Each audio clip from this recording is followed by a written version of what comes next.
মেঘলার পেটের বাচ্চার বাবাকে আসলেই অনেক, নাকি অন্য কেউ? ডিএনএ টেস্টের পরে কিন্তু এটার কাহিনীটা অন্যরকম হয়ে যাচ্ছে। তো এখানে কিন্তু আমরা দেখতে পাচ্ছি মেঘলার আসলে ডিএনএ টেস্ট করার পরে সেই বাচ্চাটি তার নয়। তো এটার কিন্তু কারসাজি করেছে রাতুল এবং তার চাচা, অর্থাৎ অনেকের চাচা।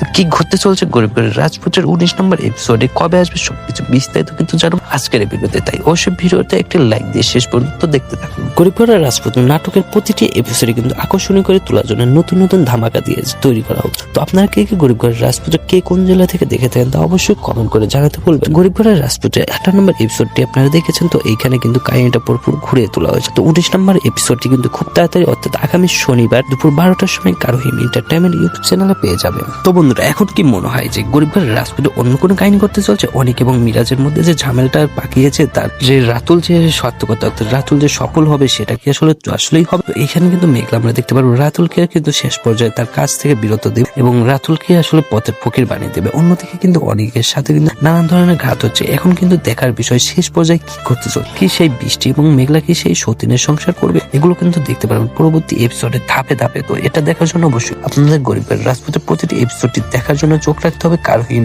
এন্টারটেইনমেন্ট ইউটিউব চ্যানেলে। তো পাশাপাশি আমাদের চ্যানেলটিকে সাবস্ক্রাইব করে রাখবেন, কারণ নাটকটি আসার সাথে সাথে কিন্তু আমাদের চ্যানেলে কমেডি পোস্টের মাধ্যমে জানিয়ে দেওয়া হয়। তাই অবশ্যই আমাদের চ্যানেলকে সাবস্ক্রাইব করে বেল আইকন বাজিয়ে রাখুন।